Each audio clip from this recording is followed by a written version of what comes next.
안녕하세요. 어린이들의 즐거운 글쓰기를 위한 작가되기 프로젝트입니다. 이번 시간에 만들어 볼 책은 6권의 파복 동화 중에서 주인공에게 일어나는 사건을 해결해 나가는 과정을 담아보는 꼬마 유령 모모책입니다. 수업을 위해 파복 동화책과 활동지, 그리고 동화책과 같은 모형, 나만의 책을 준비해 주시고 필기도구와 색도구, 종이를 접을 수 있는 본폴더도 준비해 주세요. 준비가 되었다면 팝업 동화책을 펼쳐서 어떻게 만들어졌는지 함께 만들어 보도록 하겠습니다.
책을 만들기 위해서는 주인공이 필요합니다. 주인공이 어떤 성격인지 먼저 정해야겠죠. 어떤 성격인지, 무엇을 잘하는지 등 특징을 정한 후 주인공을 통해 일어나는 사건을 해결해 나가는 과정을 담을 수 있습니다. 예를 들어, 조심성이 없는 성격에 만지기만 하면 다 부러지는 파괴왕인 고양이가 길을 가다가 거미줄을 발견합니다. 고양이는 촘촘하게 잘 짜여진 거미줄을 조심성 없이 막 만지며 부서뜨리죠. 그럴 때마다 고양이 몸에 거미줄이 달라붙기 시작하고, 이후에는 고양이가 거미줄에 감겨 꼼짝할 수 없게 된다면 어떨까요? 이때 지나가는 새로운 등장인물이 고양이를 발견하게 되는데, 나무 높이 있는 고양이를 또 주변에는 무서운 거미가 있는 상황에서 어떤 방법으로 도움을 주며 해결할 것인지 그 과정을 적어보는 거죠.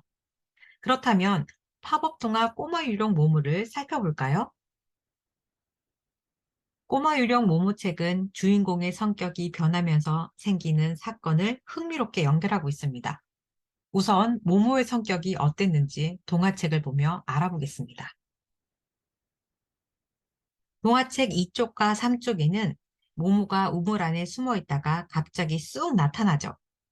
또 도도한 고양이 녀석, 거미 할멈, 박쥐아재라는 표현으로 모모의 성격이 버릇없고 장난치기를 좋아한다는 것을 알 수 있습니다.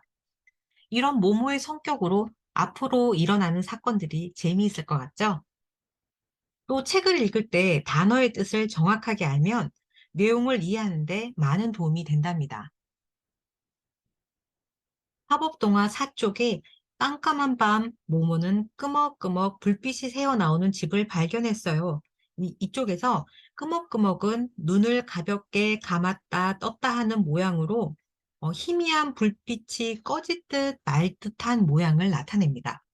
또 깜찍이 실처럼 가늘고 길게 몸을 만들고는 창틈으로 스르르 들어갔지요 라는 문장에서 깜찍이 실은 몹시 가늘고 질긴 실을 의미합니다. 이 말은 모모가 불빛이 깜빡이는 집을 발견하고 좁은 창틈으로 몸을 가늘고 길게 만들어 들어가는 모양을 책을 읽으며 상상할 수 있습니다. 13쪽에는 모모가 활짝 웃으며 불화사랴 날아간 문장이 나옵니다. 불화사라는 부산하게 서두르는 모양으로 모모의 행동이 머릿속으로 그려지나요? 마지막으로 14쪽. 사건을 해결하고 살랑살랑 너울 춤을 추는데, 여기서 너울 춤은 흥겨워서 팔다리를 내저으며 추는 춤을 말합니다. 문장을 읽으며 어떤 뜻인지 대략 알 수 있는 것도 있지만, 이해가 가지 않는 단어는 정확한 뜻을 알고 넘어가는 것도 많은 도움이 되겠죠. 이야기를 쓸 때 주인공의 특징이나 성격을 먼저 정했다면 실감나게 전달하는 방법에 대해 알아보겠습니다. 그 방법은 팝업동화 꼬마 유령 모모처럼 주인공의 표정 변화와 그와 어울리는 표현을 사용하는 것입니다. 화면에 보이는 모모의 표정과 어울리는 표현들을 살펴볼까요? 모모는 고양이 소리에 놀랐어 라고 할 수 있지만, 모모는 고양이 소리에 놀라 기겁하며 뒷걸음질 쳤어 라고 한다면 처음 문장보다 더 실감나게 전달할 수 있습니다. 또 어떤 표현들이 있나요? 화면에는 보이지 않지만, 예를 들어 모모는 슬펐어요, 이런 표현보다 모모는 너무 슬퍼서 눈물이 핑 돌았어요 라는 표현으로 주인공의 표정 변화와 표현들로 더 실감나게 전달할 수 있습니다. 행복하고 화가 나는 상황을 모모의 표정과 함께 실감나게 전달하는 방법을 이해했다면 팝업 동화책과 같은 형태인 나만의 책을 다시 펼쳐 함께 만들어 보도록 하겠습니다.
화법 동화책과 같은 형태인 나만의 책을 잘 만들었나요?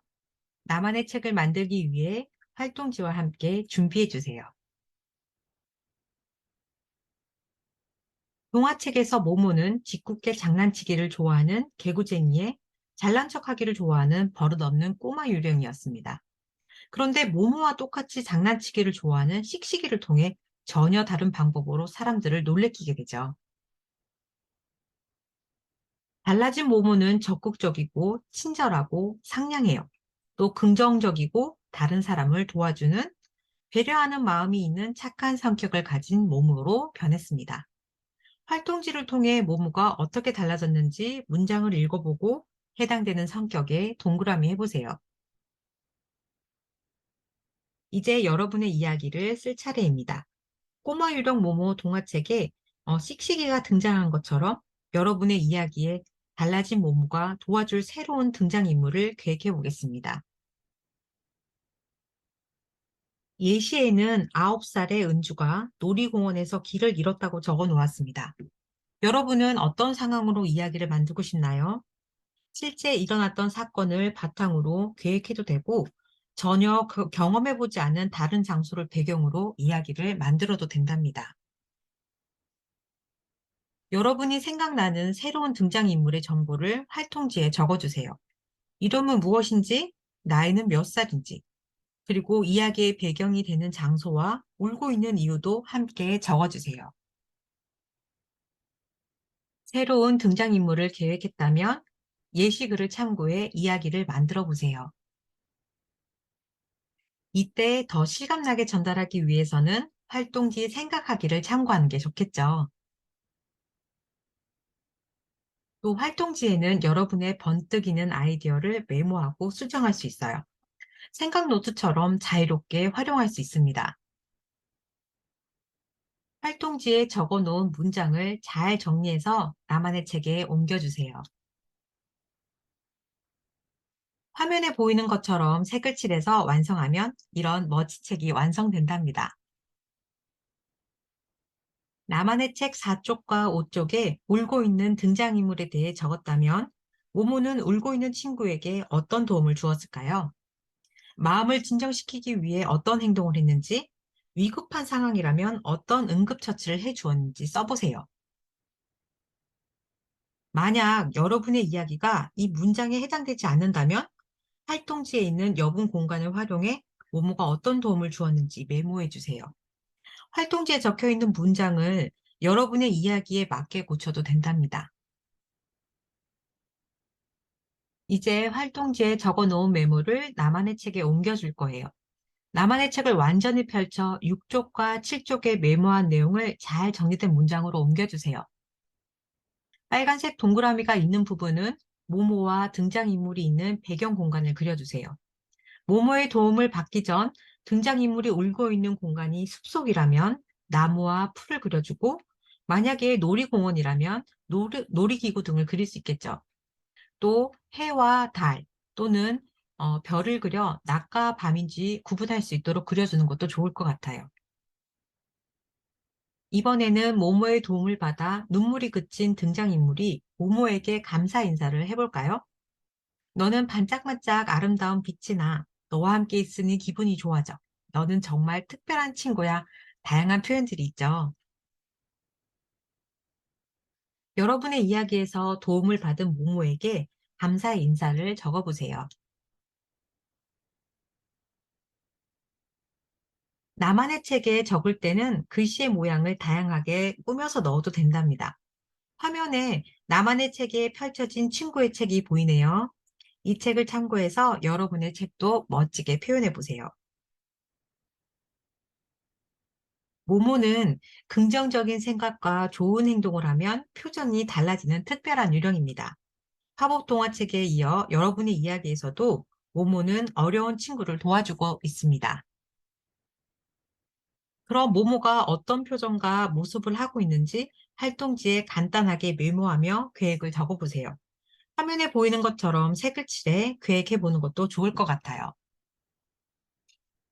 활동지에 세운 계획을 바탕으로 나만의 책에 그림으로 그려주고, 어떤 특별한 색을 내고 있는지 색으로도 표현해서 완성해 주세요. 글과 그림을 완성했나요? 색도구를 이용해 멋지게 색칠해 보세요. 책에는 앞표지와 뒷표지가 있습니다.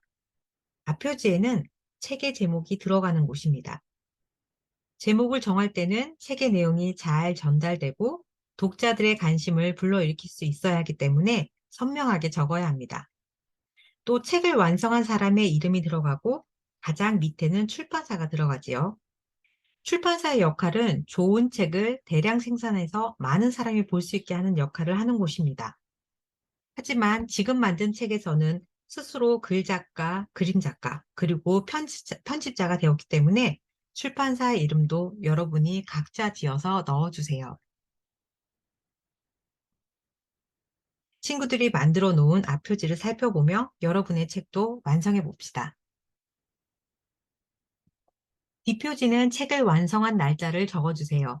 알파벳 C는 카피라이터의 약자입니다. 카피라이터는 책의 주인인 저작권을 나타내므로 이 책의 주인인 자신의 이름을 한 번 더 적어주시면 됩니다. ISBN은 작가의 저작권을 관리하기 위한 번호입니다.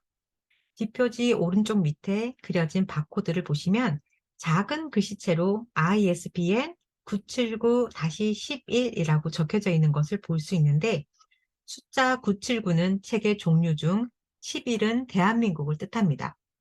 다음에 나오는 숫자는 출판사 번호를 적게 되는데, 우리는 출판사 이름을 임의로 지어서 넣었기 때문에 이 번호 또한 적고 싶은 숫자 4개를 적어주도록 합니다. 마지막으로 나오는 책의 발간 순서를 적어주셔야 합니다. 여러분은 이 책을 처음 만들었기 때문에 숫자 1로 표시해 주세요. 다시 정리하면 ISBN 979, 다시 대한민국 번호 11, 다시 출판사 번호 4자리, 다시 2를 써주면 됩니다. 마지막으로 뒷표지에는 책값이 들어갑니다. 책값에는 작가의 생각값과 이 책을 대량 생산하기 위한 비용이 포함되어 있습니다. 친구들이 만들어 놓은 뒷표지를 살펴보며 여러분의 책도 완성해 주세요. 혹시 주위에 힘들어하는 친구가 있나요? 팝업 동화책을 읽고 친구의 이야기를 들어보세요. 그리고 친구를 도울 방법을 생각해 나만의 책을 만들어 보세요. 수고하셨습니다.